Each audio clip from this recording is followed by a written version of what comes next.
Welcome to the Oliver Lynn channel. This show is entitled Over the Horizon Sports, Analysis from a Holographic Perspective.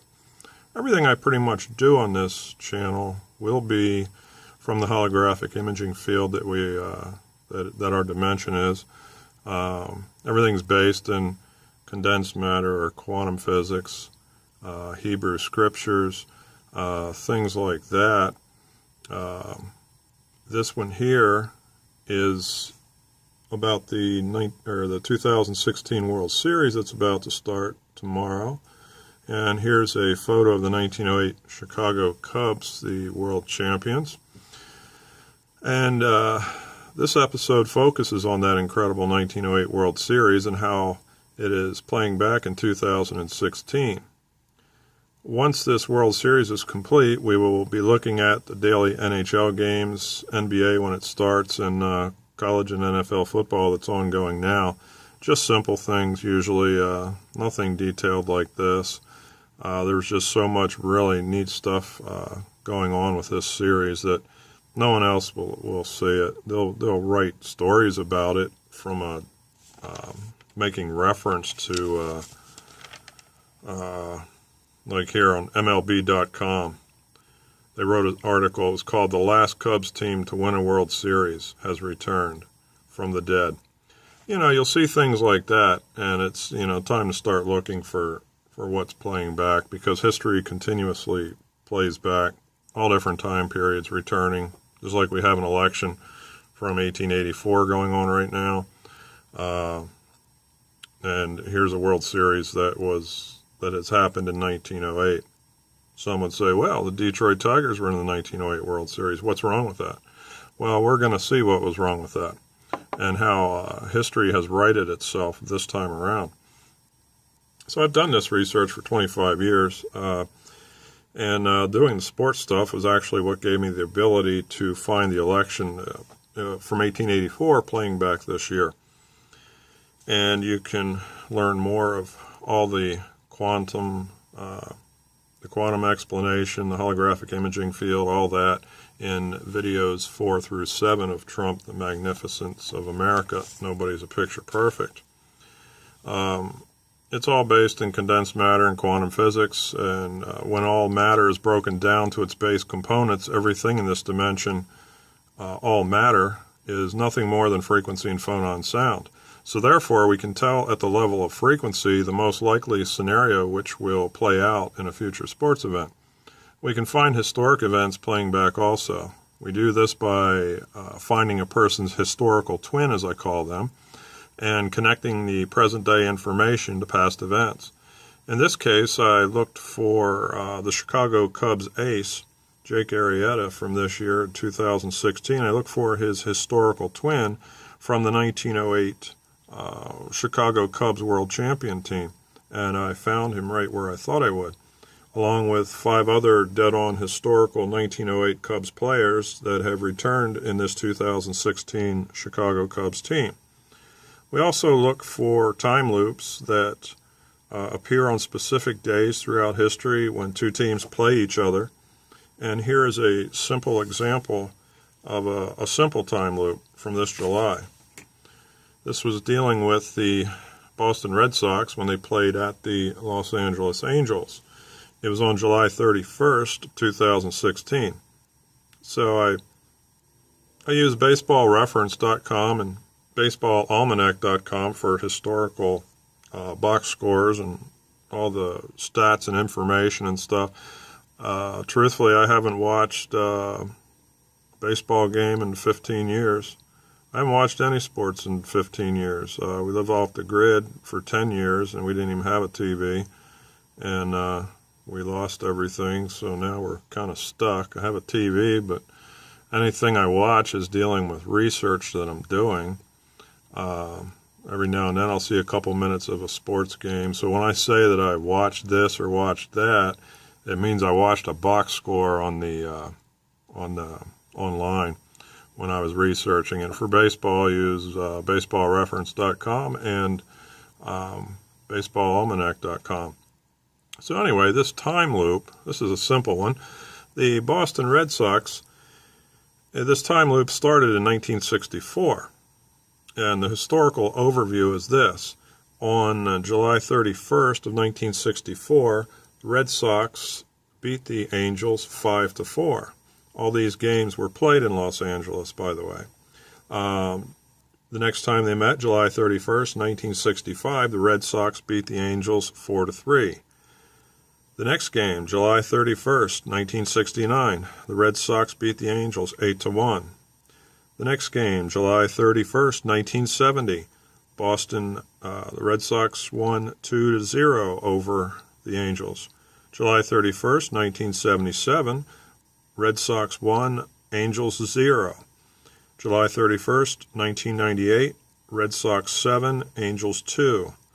July 31st, 2002, Red Sox 2, Angels 1. All these games were played at the Los Angeles Angels, where this game was played on July 31st of 2016. Boston won all of the 7 historical games on this date, and here's what happened on July 31st, 2016. And this shows you when time loops return, history loves to repeat itself. It's hard to break a historical occurrence that's already happened. When it does happen, real freaky, crazy things are what does it. But this one here, we're looking at this game from a couple months ago, and here's the end of the game. It's the top of the 9th inning. It's the Angels 3, Red Sox 0, and that's going into the 9th inning. Boston's last chance and final 3 outs in a game dominated by the Angels. Boston will face the Angels closer, and usually the hardest pitcher to score a run on. It's usually lights out when the closer appears.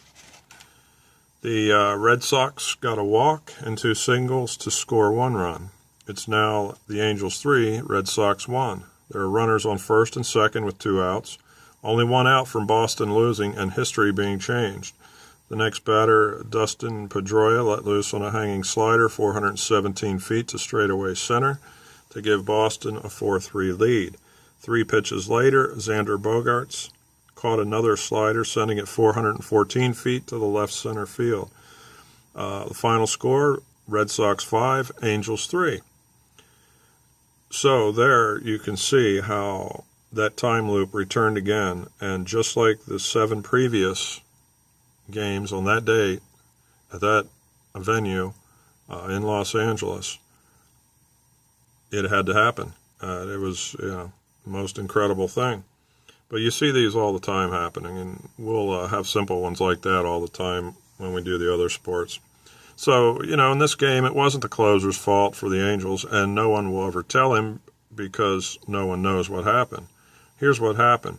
Going back to July 31st of 1964, and every July 31st on that list I gave, including July 31st, 2016, those 2 teams playing on that date are enacting a time loop where the same team is winning, a prime example of history repeating itself. 7 past time periods return today at Angel Stadium to fulfill the destiny of a game ordained in history. And history is very hard to be denied. And that leads us further into this series. Sports has been a laboratory for me over the years. I don't use any static stats or past performances by players, except those of what they've done on that exact day, what their advanced holographic program would entail.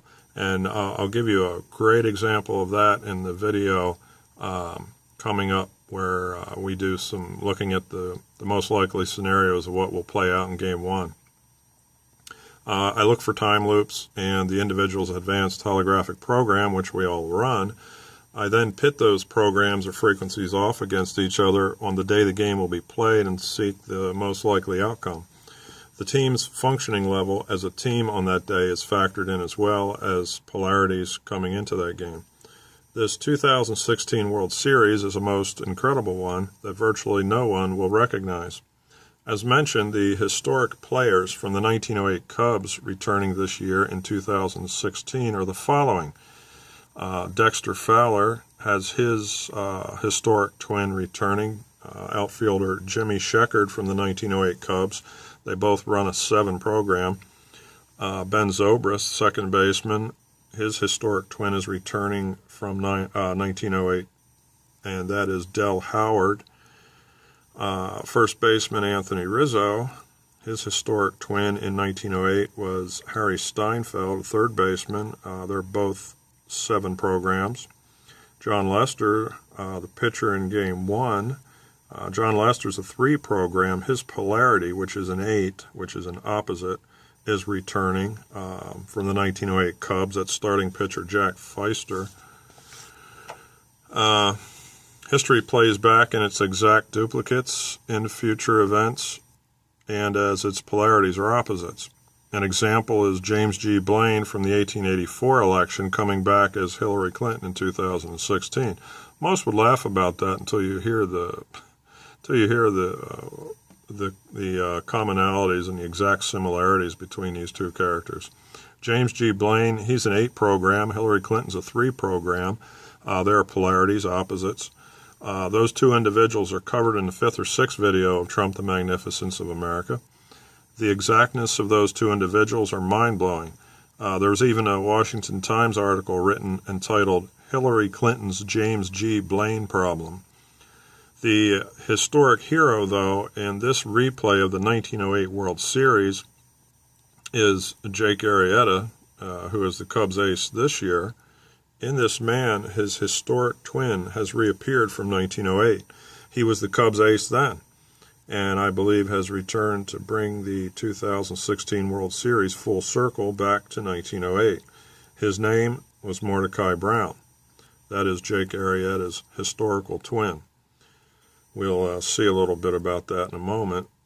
Jake Arrieta, he was born on March 6, 1986, which equals 33 when you add all those numbers together, which gives you 3 plus 3 is a 6. He's a 6 program. Mordecai Brown, October 19th, 1876. When you add all those numbers together, you get 33 also, which is that same 6 program. And hundreds of years, these programs can be hundreds of years apart. None of our advanced holographic programs change. So many of our commonalities, likes, dislikes, strengths, weaknesses, we share with our twins. And there is numerous examples in that book that I wrote and the videos up there of Trump the Magnificence of America that show this this incredible dimension we have going on here, this holographic imaging field, and how we're programmed and everything. We're going to look now at,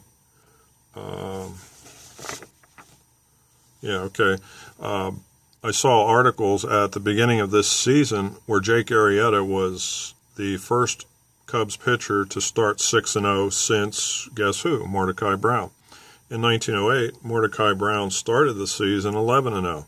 In 2016, Jake Arrieta started the season 10-0. In the Chicago Tribune, the article entitled Jake Arrieta, Mordecai Three-Finger Brown, and the Farming Accident was written. Mordecai Brown had a farming accident as a child. Jake Arrieta was born in Farmington, Missouri.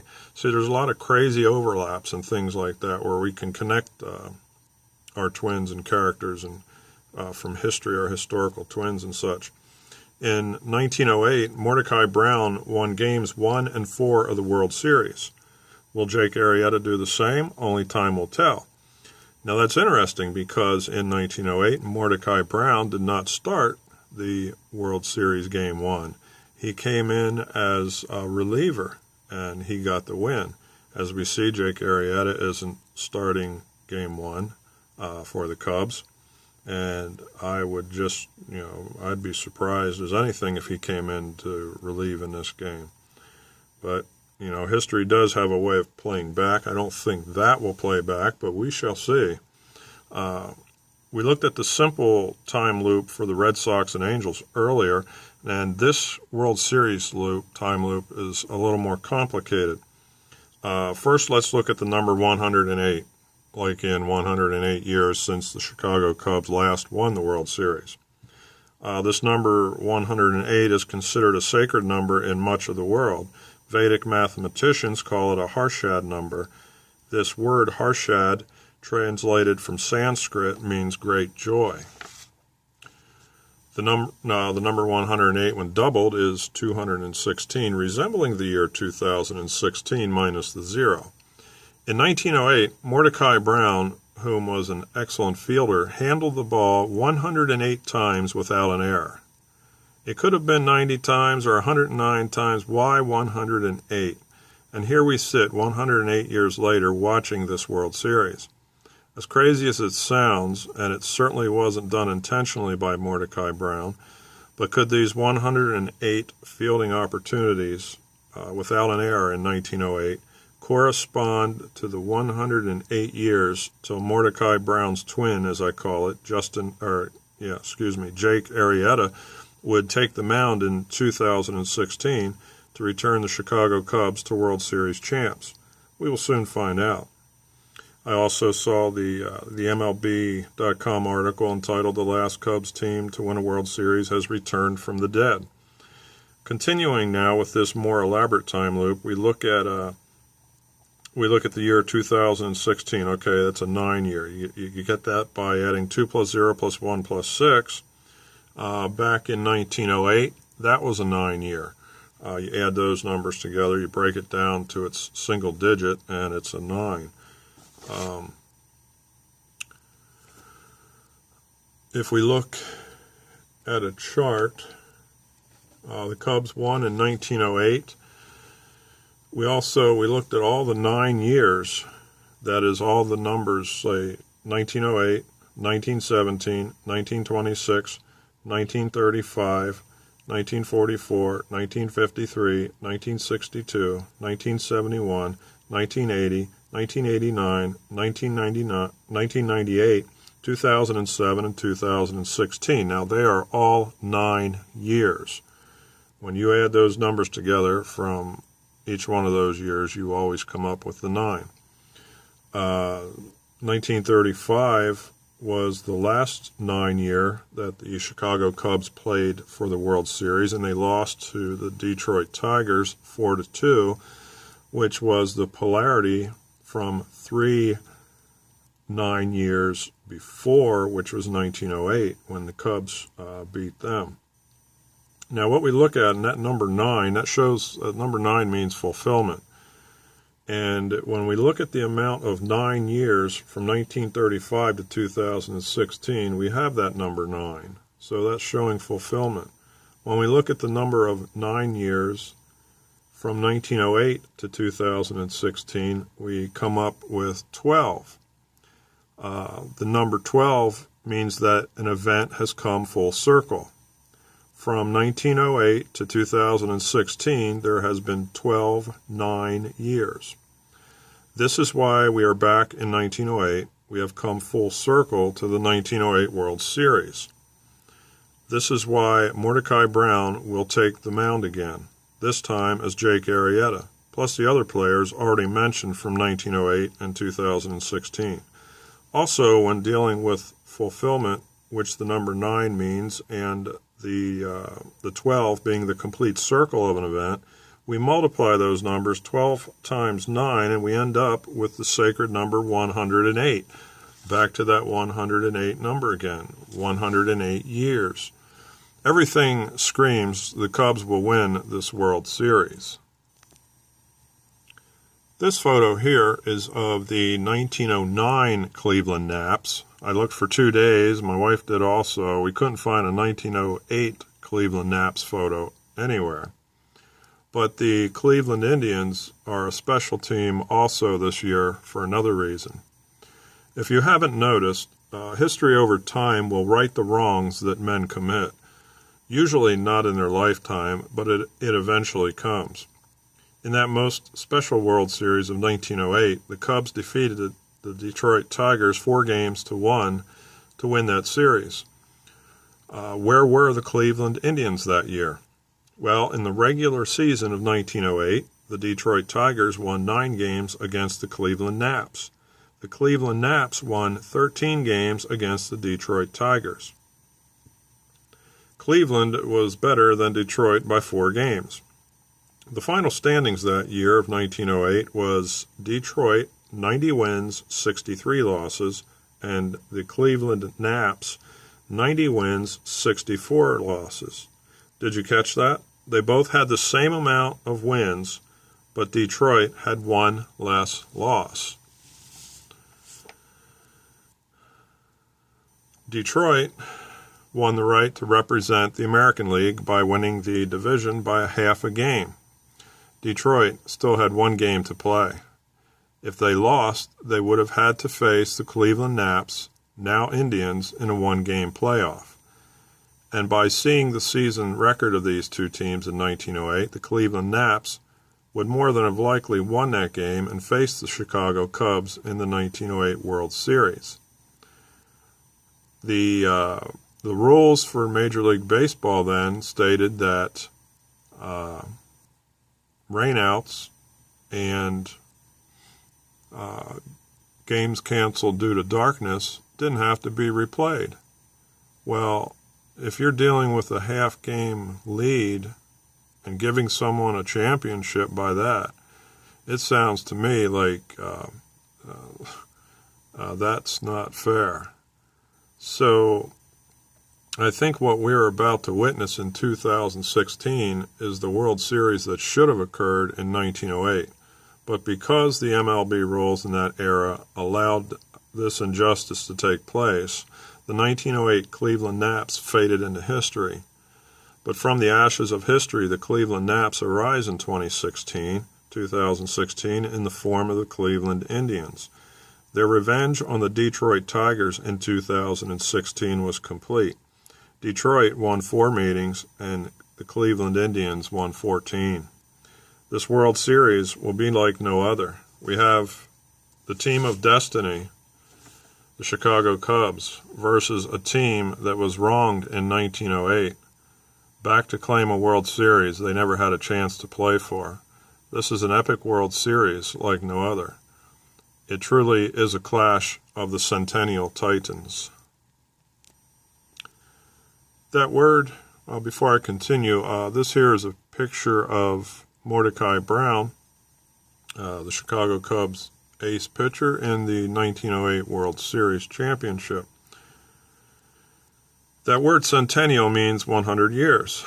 The final key to this Jake Arrieta-Mordecai Brown connection is Mordecai Brown's full name is Mordecai Peter Centennial Brown.